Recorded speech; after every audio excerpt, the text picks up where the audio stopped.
Let's welcome our host Sir Alberto Abira aka TATA Bert.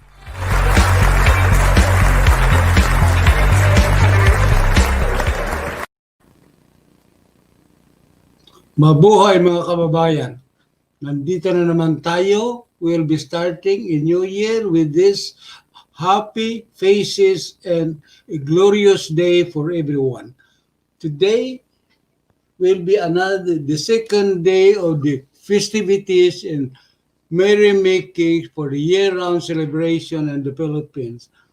But for us here in the abroad or they were in part of the world outside Philippines, we will be doing the same as usual, but always our mind and heart still remain in mingling with our fellow Filipinos and kababayan, especially to those persons who are close to our hearts, our family. But nevertheless, we are here to endure the separation and mental anguish that we suffer most of the time, but we are challenged to face the reality that we need to survive.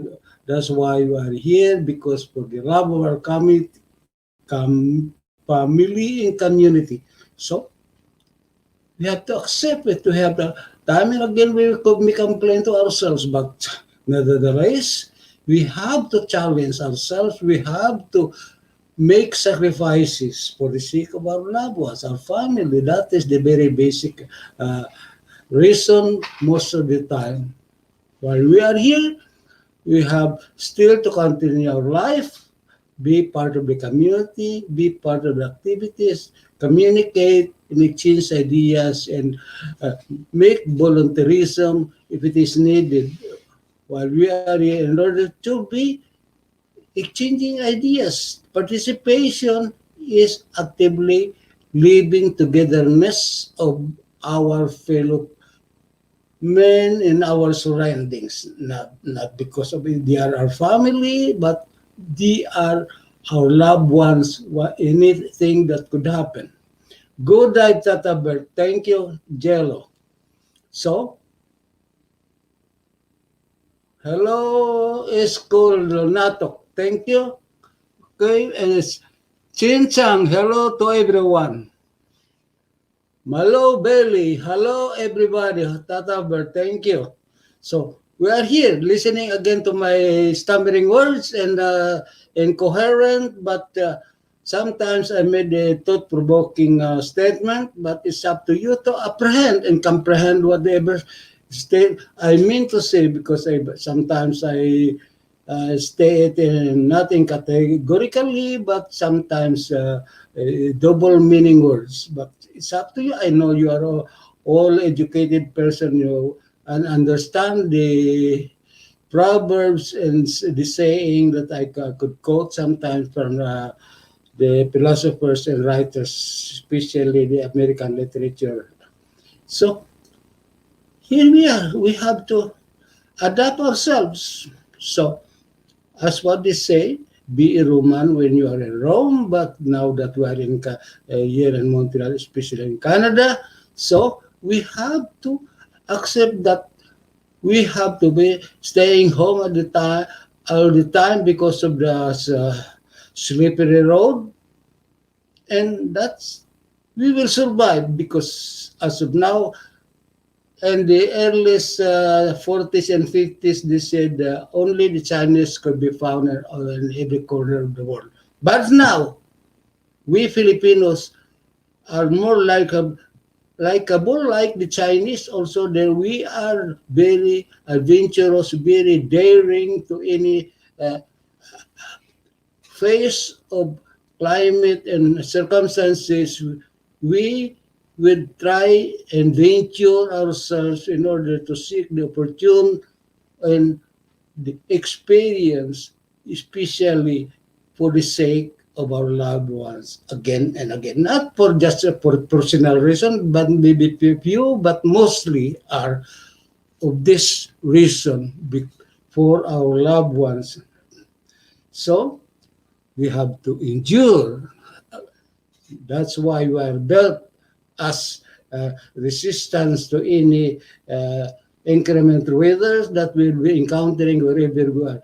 So, especially in Saudi Arabia, there is no so hot, but because of modern accusation of invasions, there is always a way to find yourself in comfortable place because of the scientific discovery of this air conditioning. So just like in a desert, like in the early 50s, when no 70s, when we were driving from LA to Nevada, where there was a long desert to be driving at. But now the deserts have already vegetations. There are some plants growing out and alongside the road. So right now, it's really no more desert. The desert is only farther away from the road, but along the roadside, it's beautiful. It's with the sceneries of plants all surroundings because of the waterworks that they have been supplied, so plants could be grown. So that's how it is. And so likewise here in Montreal, the snow could be in the knee deep high, but there's always a modern machineries that easily could clean the road, and we still enjoy the same whatever we want to do. So, but we have to return to ourselves that we have to be thinking and loving and facing the reality of the real situation of our personal needs. So we have to work and save and share. That's how we are maintaining our lives. Of course, we have to enjoy because if you don't love your works, it will just a pity that you will not be enduring your health will deteriorate. So accept it and enjoy the every moment of your life, whatever you could encounter. So may I ask you, how do you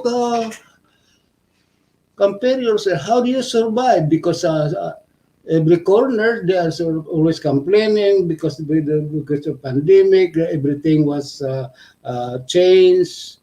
Of course, that's what we are. Our body is built for. Our body is built and could sustain to any changes or any calamities or any problems. But God is always on your side if you ask because God said, ask and you will get. And so because you are praying, because you are asking for help, asking for assistance, are accepting to have the body that could sustain the encounters that you will be facing every day, and you are built for that, and you are, for all you know, whatever it is just but coming but natural. Of course, the first time, of course, there were some changes, but now everything is natural because cold, so cold, so because it's winter.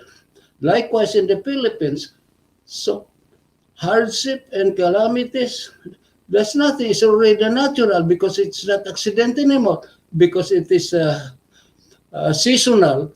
So, so that means we have to prepare ourselves. compare ourselves in the 16th and 17th centuries. How many droughts and pandemic, epidemic worldwide? How many millions have died during the stepper? But people has all the ability to survive. They have always the mind and body to find something else. So for us, we are okay. We are confined to our homes, or we are locked up, but we have everything in comfort in our room. We have drink, we have running waters, we have electricity, we have this media to talk with, we have the TV, we have all the high Wi-Fi, whatever we need. So we could even talk to our families a million miles away, or so. Everything is normal because it is being compensated by modern discoveries of human beings, because everything is in your finger touch. Like any question you'd like. For now, before, we will be pile and file of books in order to get your answer. But now, it's just a touch of a finger. Ask Google everything, you get it. So, not only Google, all other outlet, there will be an answer for your questions, and answer you will be needing in hand. So, like food, you don't want to cook, all you have to do is dial and you have it there. So, I think the too much comfort will make us dependent, and will make our creativity stagnant. But all these things, having all this paraphernalia in our surroundings, will also create and develop further to reach more interesting places, because when you have everything, you will be thinking of something else. You, like for example, uh, why people has to gamble their lives climbing Mount Everest, when people who went to Mount Everest would just experience the height and the different different within an atmosphere. So what? What's then? Because their answer is because it's there. So that's like the moon. Why people would like to see the moon? What is in there? They, when the people discover there's nothing in it, that it's just a barren place, but people will still want to go. Why? The answer is because it's there. So just likewise, so the rich people, when they have everything, they cannot. They have to find something else to amuse themselves differently. So, but for us ordinary people, we have to amuse ourselves ordinary things. That what we have, we can afford, because of course because you need the entertainment and recreation, or discovering something new for other things. So because of the scientific discoveries, especially the Wi-Fi that we are enjoying every day, because in the early 70s, this what we are enjoying was just a dream. I remember Jonathan already when in the early 80s, he was with me. He told me that there will be a cordless phone, there will be uh, Wi-Fi, there will something, then and this encyclopedia will be obsolete, because everything is could just be in the USB, just a stick, and you have everything. Which prediction and discovery, because now anybody could say that they will be preparing for a trip to Mars. Believe me, it will come soon. But Before that, maybe it will be an our next generation, next population of the earth will be developing us, or people will destroy the earth Good evening, because Lalabert. yes, Kumusta? okay, still alive, but just strong and kicking. I'm happy that I feel great and feeling healthy, and so far no complaint when it comes to health. Of course, I always amuse myself with any entertainment that I could grasp it, but while watching TV, I could make my exercise, I could make my push up, and I have my dumbbell making load, and of course, continuous eating with fruits and Okay. vegetables. Babatiin natin mga bisita mo. Okay. Umpisahan Likewise, natin dito. like bisita. My bisita last night was that the Barako Coffee. He mentioned that he was also from Guam, and I would like to know which he said he's from Didido, and that is Oo, nandito si Kaping Barako. oh yeah, the Coffee So, Barako batiin muna is natin yung mga mga nandyan sa baba. Yung mga nandyan sa baba. okay. So far, there's no Say list. hello to There Malubili. is no list appearing here yet. No list appearing on the screen, so I can't remember. But actually, after the show, I was it was still on the screen, and I was reading on it. Okay, so many question they will ask, and it was not. I don't get the attention of it because everything was just so fast and flashing. So I was not able to answer, but hopefully that's it. If you keep that slowly, I will be reading it. Thank you. Here, of Okay, course, umpisa natin si Ma'am Malubili. Say hello. Say Jello, hello. This is Jello. Okay, Jello, Kaping Barako. Also, this is one. Jello, Kaping Sinchang. Barako is one. And Esperanza, Escolinato. shout out kay Kaping Barako. And thank you, Jello. Pasensya na sana ay tawagin ko kau na brother. Of course, you could call me anything. You could me grandpa, you could me lolo, whatever, or tanda, whatever you want, at your convenience. So thank you for Say hello to giving me Joy attention. 29. Joy 29. Okay, that's very good. Shout out, Tata Bert. At sa lahat, pasensya na ba kayo uli habang nagluluto. Okay, nagluluto ka pa. Take your time, no hurry. We'll be here for up to 10 o'clock. Or even you can call me even. Say hello to Angelo Geronimo. Okay, Jello. Joy, Ray. akyat na ba? Na baby. Shout out, Tatabet, sakto na inaabot ko. Okay. Angelo Geronimo, thank you. So, everything is okay. Linato. Joy 21, akyat kanta dikit na po sa akin. Huwag ka tatabet. Playboy yan. Whatever you mean. That is your word. So that's how it is, because conversation is acquiring knowledge of everybody. Because what I know and what you know could be accumulated, and that will develop an advancement of the mind and knowledge of everybody.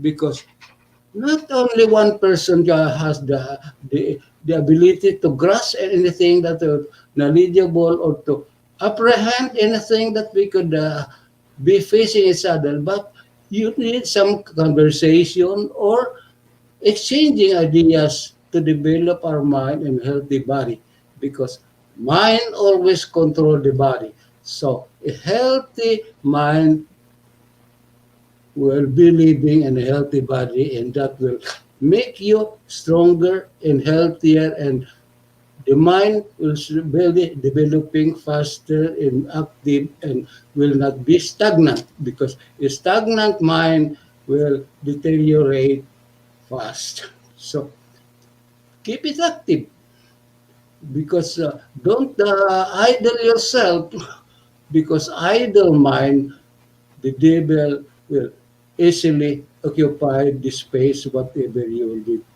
of your heart and thoughts. The devil will easily grasp any attention in order for you to shift the good things to bad things. So, which you could easily distinguish which is bad or good, because what is good for you may not be good for others, but eventually we'll be talking about generalism.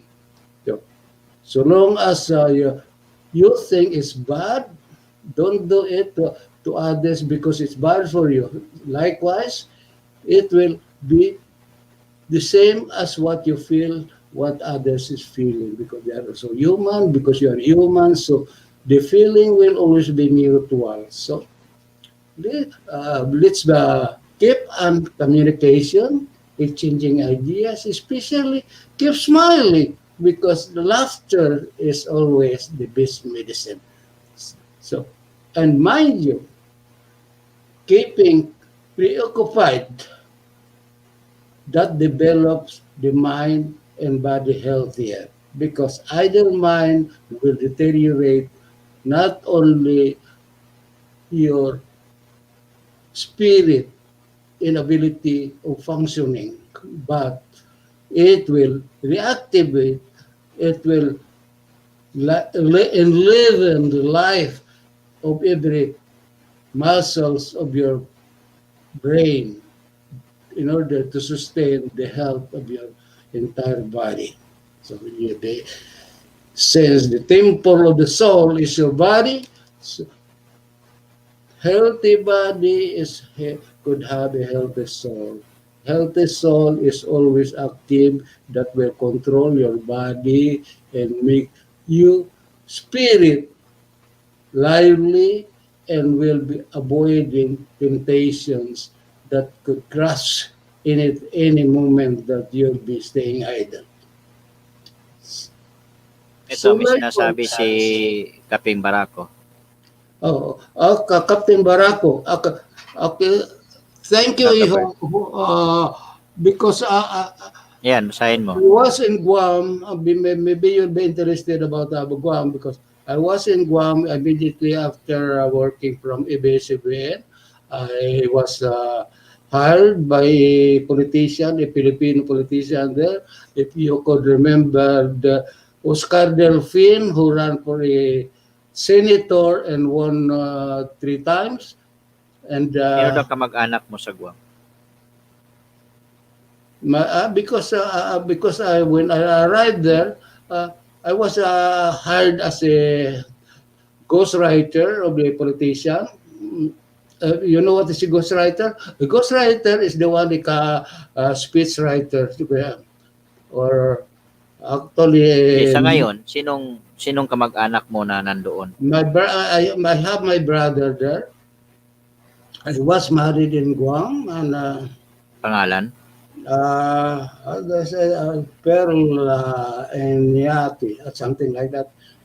But we wouldn't live long, because uh, it was a marriage of convenience, because uh, my intention was to get a green card, and then I got it. And so he set me free, and after having my green card, so I went to the mainland. They call it mainland. The mainland is the United States. So Si hello to ano? Gina Saito. Sina Gina Saito. Saito. Thank you for your patience and initiative of watching me every night, because maybe you could laugh, and I'm being amused by my statements sometimes and my stammering ideas. But anyway, maybe you could comprehend the idea sometimes. So that's why. Topic natin ngayon, Tata Bert. Ito sa community, yung mga kapanahunan nyo noon or hanggang ngayon, yung mga naninira sa'yo at yung tinatawag na basher, tsaka yung mga naninira sa'yo noon. Paano mo hinahandle? Of course, because as human, there will always be likes and dislikes. But so far, I don't remember I have enemies. I have of course, Noon, because nung panahunan mo sa Filipino Star, yung sagutan kayo ng sagutan ni Fred Magallanes.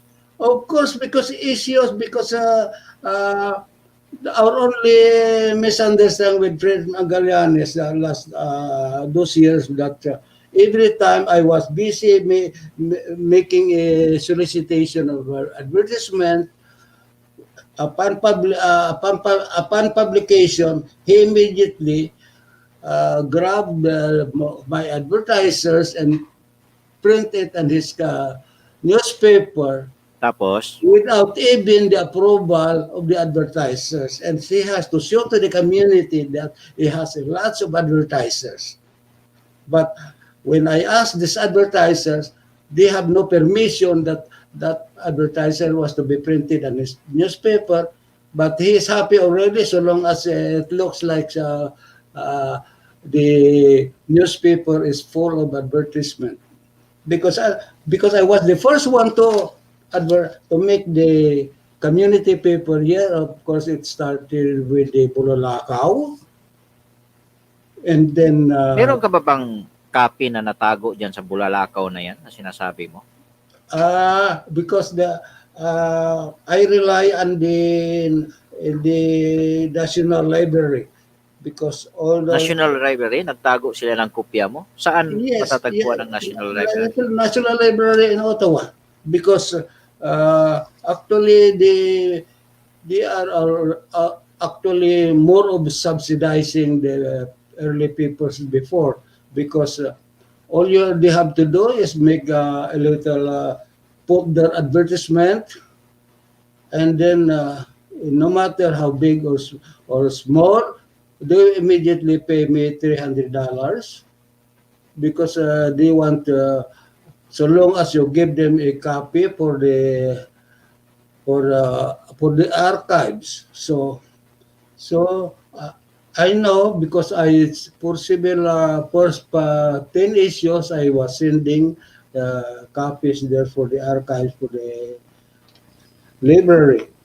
So I don't know exactly. I was not able to check if it is right or not, but I send them the copy and they pay me $300. That's good enough. Ilang taon tumakbo yung bulalakaw mo no? Bulolakaw existed for 2-3 years and then because we found out that so many Caucasian cannot easily identify and then so cannot read, so we changed the name to Tamaraw Times because at least it's Hindi, easy sa bulalakaw mo nun, may mga issue ba rin na yung mga nagbabasa, mga dyaryo, yung community paper na nilalabas noon? Yes, because there is no communication from the Philippines. There is no news from the Philippines at that time because it's hardly to get news. The Filipinos here are really very anxious and they are thirsty about anything what's happening in the Philippines. So when the Ottawa people also ask us to disseminate the news coming from the Philippines because Ottawa also supply us the newspaper to reprint in order for the Filipinos for consumption. Anong taon na naumpisahan yung bulalakaw na yan? Anong taon That was lumabas? in 78. 78. Anong circulation mo nun?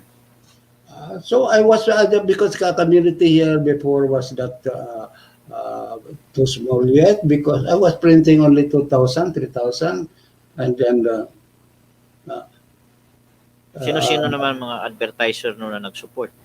Oh, we have please, because in early days we have only few this is only the Vietnamese store and one fish fish fish store in Saint Laurent.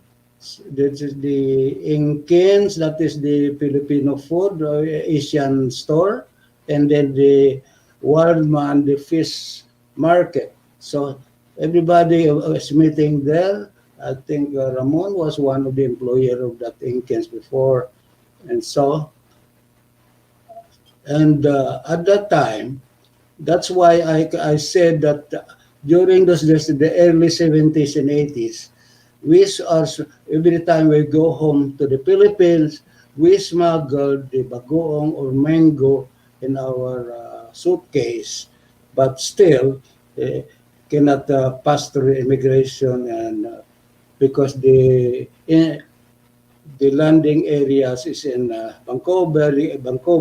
So most of the immigrant officers there are the Hindus or Indian. So they easily confiscate that because they also love bagoong and mangoes. Because we cannot bring in, so if you want to eat your mangoes, you eat it there, or we will throw actually the same those are taking it home. So, but the immigration was surprised that why we have to smuggle this Asian food. So there was a survey. What do we need? What food in the Philippines we want? So we responded, and so the importation was allowed, that we will allow any merchants who would like to make a business of importations of Asian food will be given a permit. So that's the start of it. That Philippine food was allowed to come in, like the bagoong in the tuyo and everything that's about native. So, and the balut, especially now, there was the importation are made, and even a factory of balut is already processed here in Canada, like Toronto and Vancouver. So actually, the Philippine goods was the very predominant at the time, but it so happened that Philippine products are only good for 2 or 3 years, because after the winter, it is a very sellable, they reduce the quality. So some of these products were suspended, and since they cannot maintain the quality. So it is so like our bangos. Bangos is only could only produce whole world. It's only in the Philippines, but now bangos is being produced in Vietnam and Thailand, but the United States seedlings will always be coming from the Philippines, because no seedlings in other part of the world but only the Philippines.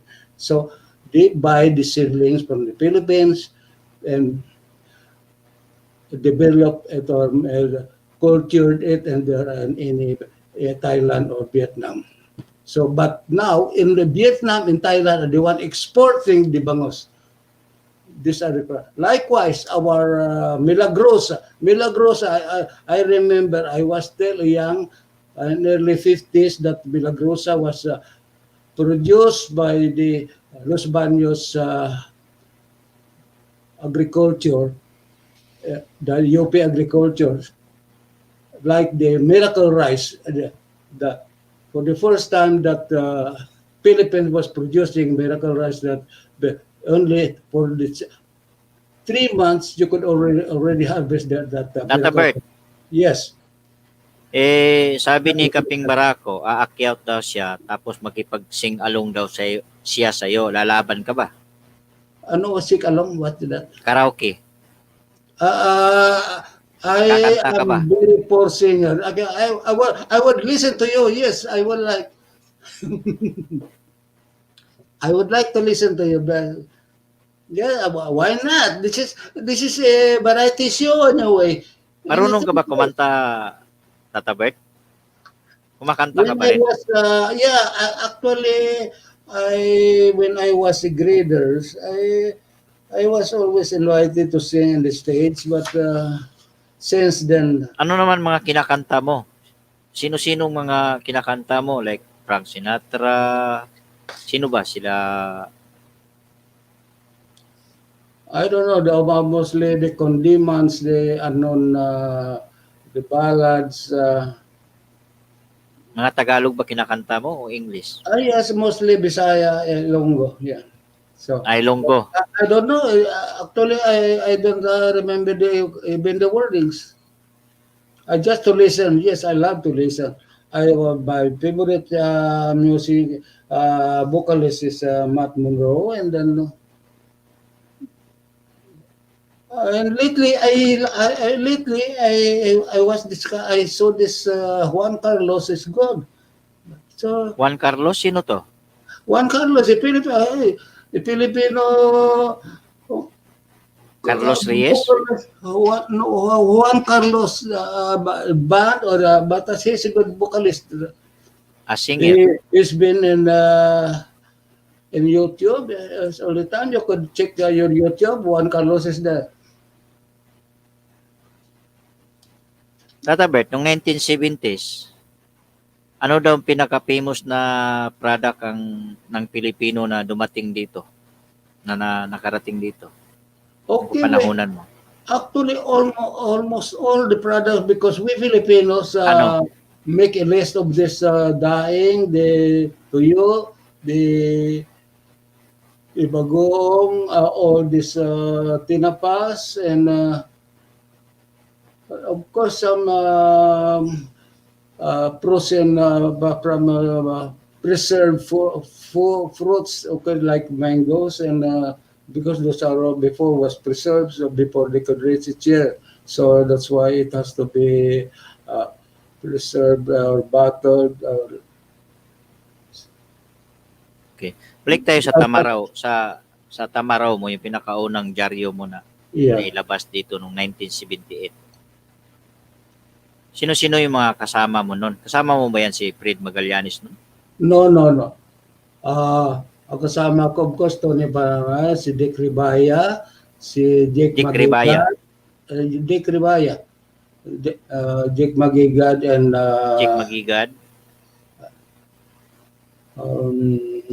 because not so much of a lady that's but actually these are just column writers, and then Yung community paper mo nun, libre mo bang pinamimigay o may bayad? libre, but because for the first time nagkaroon sila ng libre na dyaryo, and then Libre mo pinamimigay. yes, because it's just for dissemination, because it's already subsidized. Ilang pages? Yung unang ano mo nun, yung unang print mo, ilang page? Well, I started 24 pages, sometime 32, and then 28, and then back to 24, and then Paano mo, nung panahon ng 1978, paano mo inano nun? Sinulat mo? Sinong taga-typeset mo nun? Paano ano nun? actually we paste up, we copy paste whatever they have. The newspaper that we get from the Philippines, we cut it out, and Paano yung yung local na story? Tina-type? yes, because there was a computer before, but we have to go to a computer shop to order our typesetting made, to have my typewritten copy for typesetting for a column. So, sa madaling salita, isusulat ninyo tapos bibigay nyo sa computer shop para ma-typeset yung istorya. Yeah. And then this is Copy and paste kayo in sa papel. column, in column. So in column we paste it what we want, because we have to Baka insert. ma-demonstrate mo dyan yung unang panahon nun kung paano yung copy and paste na usong-uso ngayon yung copy and paste. Baka ma-demonstrate mo dyan sa kanila, sa mga nanonood, paano ginagawa nun. No. Before, everything is manual. No copy. Kaya and nga, paste. pwede mo bang ma-demonstrate yung So, gugupitin yung papel? let us say, Dikit. because the Ottawa will supply us the old newspaper from Manila. So Oh. they give to us for dissemination. So we have to reprint that. So we cut off every column and then put in our paper. Pwede mo bang ma-demonstrate yung sa kanila dyan? Mapakita mo yung gunting at lalagyan ng padikit, tapos may malaki na malapad na. Oh yeah, actually, to make a paper before, like because we don't have that, especially if I have to make a headline, I have to cut every letters from any newspaper that will I could have.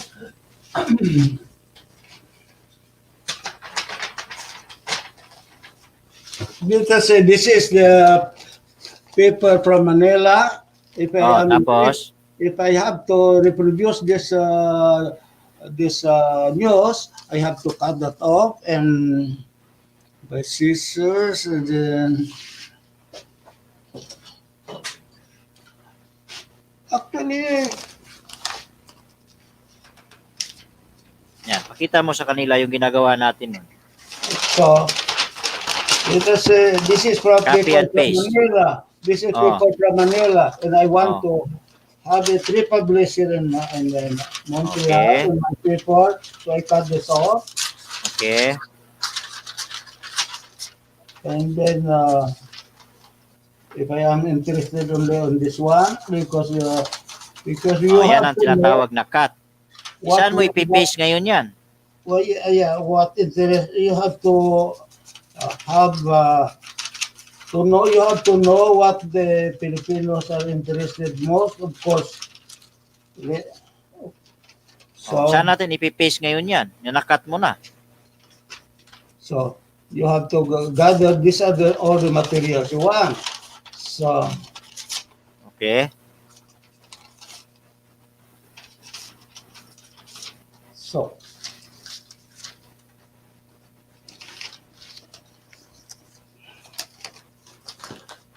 okay. So saan natin ipipaste ngayon yan? So you have to make your layout. So let Layout. us see, this is the page. So Sige, sulat mo, tapos pakita mo sa camera. So this is the Philippine news. Okay. So you have Pakita one mo, article. pakita mo rito sa camera.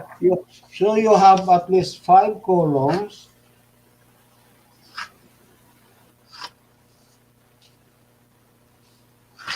So you have 5 columns. So your article is this. So Ate, you pakita have, mo sa camera.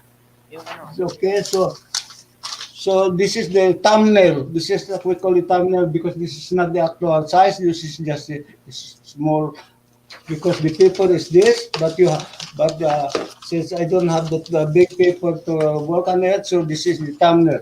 So this article will fall here. Lalagyan ng padikit sa likod. This is this is for 2 columns. But your paper, because to make the newspaper profitable or to exist, because newspaper has to be sustained by advertisement. So every page has an advertiser to pay for the printing. So your ad should be here.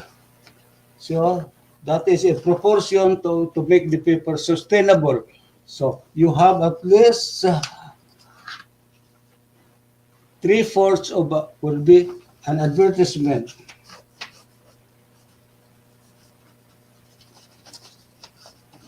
So this is an ad.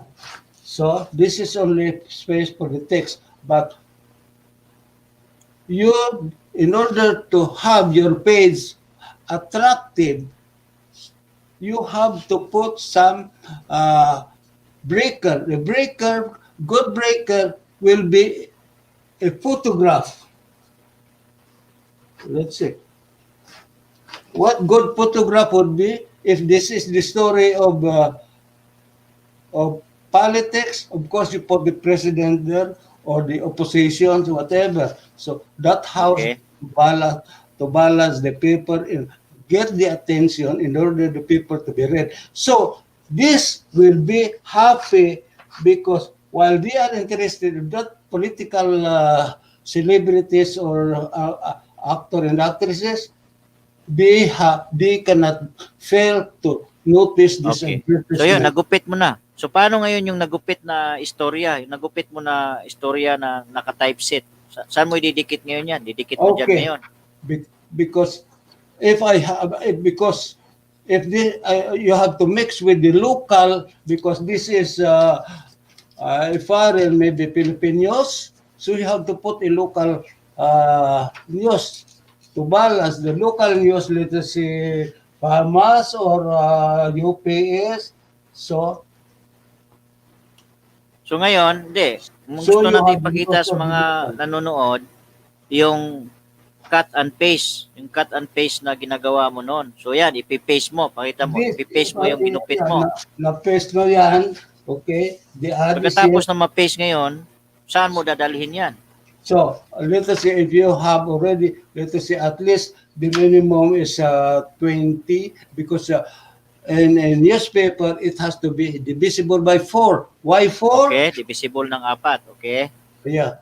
Kasi Tapos, pag napuno mo na, na-layout and na then, lahat, okay, ganyan lang ginagawa nyo noon. Copy and paste. Yeah, when everything is just finished like this, we have already 24 pages. So this we have to bring to the printer. To the So, printer. yung papel na pinaste mo, dadalhin mo sa printer. Yes, because it's already pasted up. So everything is done after proofreading and reviewing everything for typographical error or the correct the. Sinong katulong mo na gumagawa niyan noon, noong 1978? Mostly when it comes to pasting, it's only me who has that patience and ability to do it because So, lahat ito natutunan mo sa Manila noon, sa Manila Times. Saan mo Yeah. natutunan? because actually I started my knowledge in printing when I immediately after high school, since I don't have money to go to college, no money for tuition, I entered the seminary for my schooling. So studying priesthood, and we have to work during the day and we go to school only at night. So immediately after 2 years, I finished my philosophy and have acquired the knowledge of printing. So Okay. So, ngayon, 3 taon tumakbo yan. Ganyan ang sistema noon. yeah, Hanggang yes, 81, walang computer, ganyan lang. So when moved to the Tamaraw, the same thing, the same process. Pala. Yeah, until that time that in the early 80s, Dr. Villadiego have teach me how to have a computer, to type in the computer. So Hindi, diyan sa Tamaraw mo, yung Tamaraw, anong ano niya noon? Weekly, monthly, quarterly? monthly, supposed to be Monthly. monthly, but sometimes when we don't have enough advertisements, sometimes it's being delayed, but at least we have to come out at least if not Bakit monthly. namatay yung Tamaraw? Anong Ang nangyari? Tamaraw hindi namatay. We changed the name to Bululakaw. Bulalakaw. Okay, Bulalakaw. so ang Tamaraw, sa anong dahilan na binago niyo yung pangalan sa Bulalakaw? Anong nangyari? Because so many advertisers cannot pronounce the name of the Tamaraw. They cannot pronounce the Bulalakaw, so which is the name the Tamaraw because it coincides with the Korean word of Bulalakaw. So hindi nila ma-pronounce. So pinalitan nyo ng Tamaraw. yes. Ilang taon tumakbo ang Tamaraw? Tamaraw have been since 1980. No, yes, up to 80. Yeah, 88. 88? Sige po, upo kayo. Yeah, because actually, Tata Bert. 84, we Tata Bert. we at the same time I put up the Filipino Star already because we have conflict of interest of that Tony would like to concentrate on the society and social, but for me I've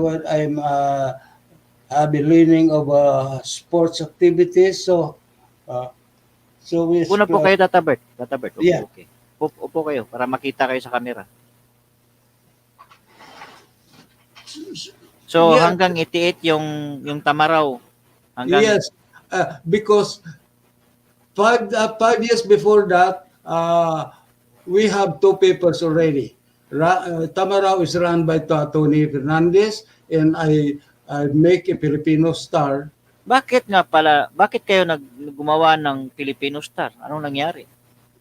A Filipino Star because Filipino the Tamaraw Times Tony was dedicating mostly on politics and socials. But for me, I always Paalala mo nga sa atin si Tony, anong sabi niya sa sarili niya? Walking. Huh? Si Tony was Tony is very involved too much in politics and society, and he loves to have that topics all the time. But I always prefer sports, so most of the content of the Filipino Star, 50% sport and very few are socials. Pero si Tony, si Tony, sabi niya, walking dictionary siya. Well, anything you want, that is his personal choice. You cannot question that. Sabi nga niya, the walking dictionary siya. Whatever he want to call Ano ba himself. anong major no ni Tony?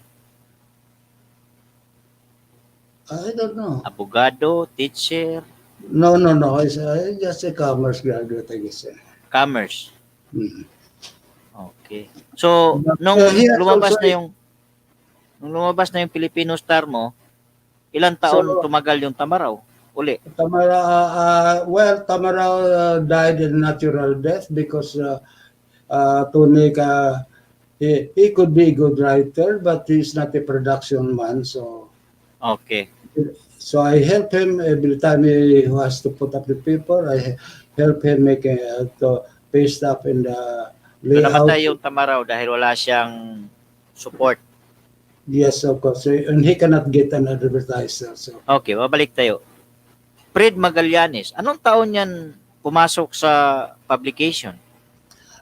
Fred Magallanes, I don't, actually nauna pa si Manding. Asian leader. Manding Bilapando. Yes, there was also a Filipino paper, Asian leader. So, si Fred Magallanes, anong taon yan inumpisahan yung kanyang dyaryo? I don't know exactly, but he was helping Manding Villapando and his paper, the Asian leader, which Manding has really lost a lot because Fred Magallanes has that mentality of boasting his paper, filling up full of ads, but without permission, and Ito hindi chismis, ito hindi No, totoo that's ito. a fact. Kasi si Manding has Facts lost ito. several thousands because he has to publish the paper, thick paper, because Asian leaders very not sometimes more than 36 pages. And how much it will cost you for print of 36 pages because full of ads, full of. But when billing time, all advertisers were mad because why they have to put their advertisement there without their permission. So do you expect them to pay? So that's how Manding lost. Okay. Ngayon, anong taon ka umpisang nakahawak ng computer? Nung umpisa o typewriter? Anong nauna? Typewriter o dumiretso kayo sa computer? Computer, Typewriter. typewriter was a long time because I was still high school when already typing. Hindi, But- nung sa dyaryo ninyo, gumagamit Sa ba kayo ng dyaryo- typewriter nun? Yes, typewriter because if there's a substitute for computer, but when computer times were during the Anong taon na introduce yung there were computer sa the- inyo? the early 80s. Early 80s? Yeah. Early 80s o early 90s? Between 80s and 90s because or it was 90s already because I was already in Ano yung 286 ninyo? Yung ba yung pinakaunang computer ninyo? I don't know because I'm not so familiar with the name, but of course Anong taon una kayo na ano ng computer yung unang binili nyo na computer? because I never bought one because Dr. Villadigo donated a computer to me, an old one, and it was the code on what's that program before. It says Hindi nyo na maalala kung anong taon kayo unang nakahawak ng computer? Like 89, 88, 90, no, around 86. 86.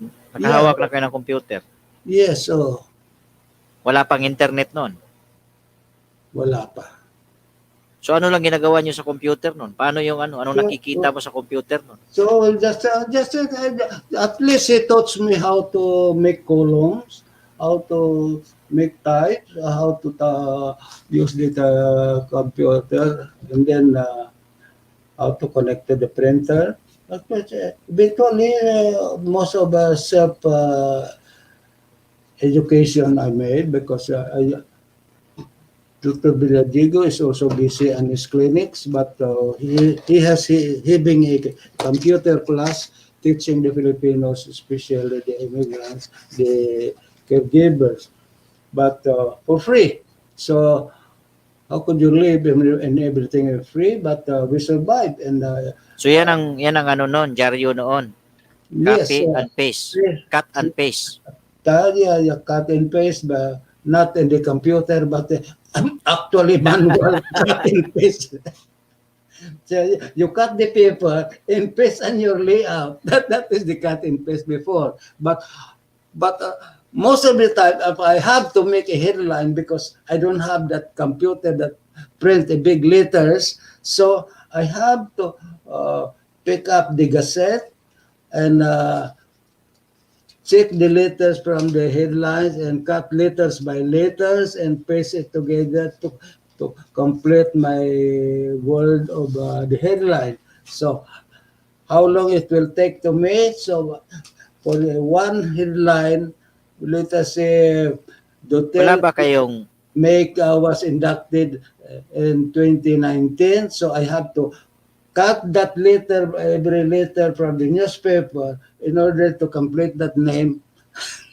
So how long it will take for for 3-letter headlines? So at least 3 hours or maybe a day, because Okay.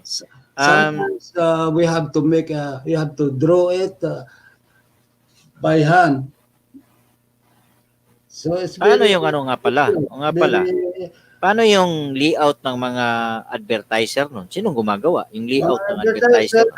So most of the time, I gather the materials, they give us the picture, and then I have to order Velox from the camera, from the supplier, how big it is. I have to make a space and make the instruction how big it is. And, So that's how it is. It's really tedious and Wala bang sumulat ng history nung kapanahunan ng 70s at 80s ninyo? Anong nangyayari sa dyaryo nun? Like, paano naumpisahan yung tama raw? Kailan ka unang nagka-computer? who will be interested? Wala. Walang sumulat, walang university student na ginawa ng PhD na gusto niyang malaman kung paano nyo cut and paste yung dyaryo, paano nabuo yung dyaryo na wala kayong computer.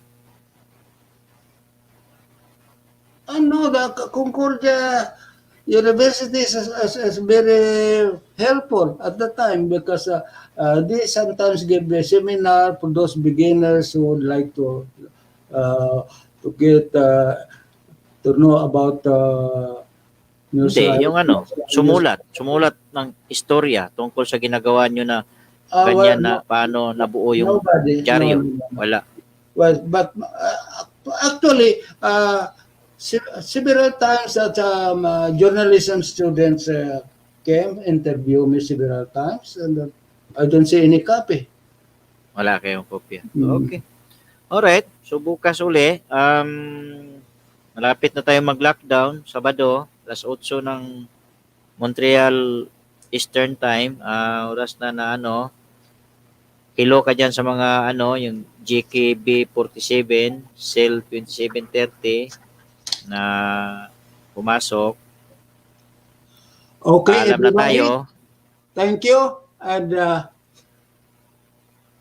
don't get depressed of this lockdown or curfew hours because this is just an exercise. You have, instead of being worried, being depressed, just enjoy it because this is part of our life and this new year. Not because this is not just for a year, who knows what, but you have to be ready, accept any eventualities, and be prepared because you Filipinos are always willing and able and durable to be in resistance to whatever the situation will be. Good night, everybody. Maraming salamat and be healthy. Enjoy the moment. That's all we can do. Thank you very much. Good night and good morning. Mabuhay, aloha. Mabuhay, Pilipinas.